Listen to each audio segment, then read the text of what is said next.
సూర్యప్రతాప్ గారు నా మీద అత్యాచారం చేయబోయారు. ఈ మాధవిని బంధించింది, ఆవిడ ప్లేస్లో నన్ను ఇక్కడికి రప్పించింది సాక్షాత్తు సీఎం సూర్యప్రతాప్ గారే. ఆయనకి పర్సనల్ సెక్రటరీగా ఎవరు నియమితులయ్యారో సీఎం గారికి తెలియకుండా ఉంటుందా?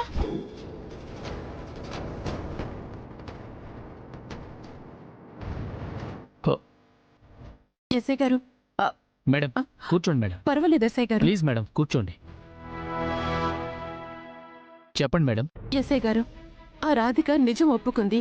సూర్యకి రాధికకి ఎటువంటి సంబంధం లేదు. కేవలం డబ్బు కోసమే ఇదంతా చేశానని తనే ఒప్పుకుంది ఎస్ఐ గారు. సూర్యని విడిచిపెట్టండి ప్లీజ్.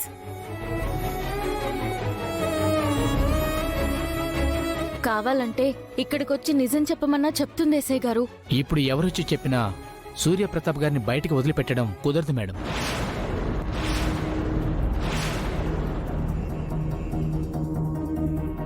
ఎందుకు కుదరదు?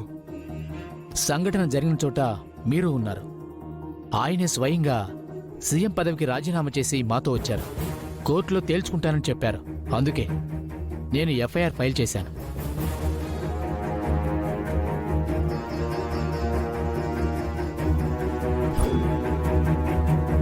లా అండ్ ఆర్డర్ గురించి మీకు తెలియనిది కాదు. వన్స్ ఎఫ్ఐఆర్ ఫైల్ చేస్తే కోర్టుకి అటెండ్ అయి తీరాలి.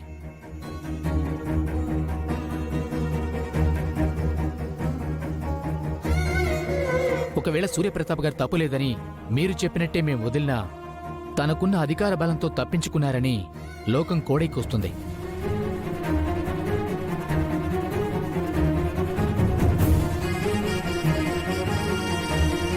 అప్పుడు ఆయన ఏ తప్పు చేయలేదని ప్రపంచాన్ని ఎలా నమ్మిస్తారు మేడం? అందుకే కోర్టులో నిజం చెప్తేనే న్యాయంగా గెలిచిన వాళ్ళమవుతాం. ఈ ప్రపంచానికి ఈజీగా తెలుస్తుంది. ఎస్ఐ గారు చెప్తుంది కూడా నిజమే. రాధికతో రేపు కోర్టులోనే నిజం చెప్పిద్దాం. ఎస్ఐ గారు, మా పెద్ద గారిని ఒకసారి కలవచ్చా? అలాగే అండి, వెళ్ళండి.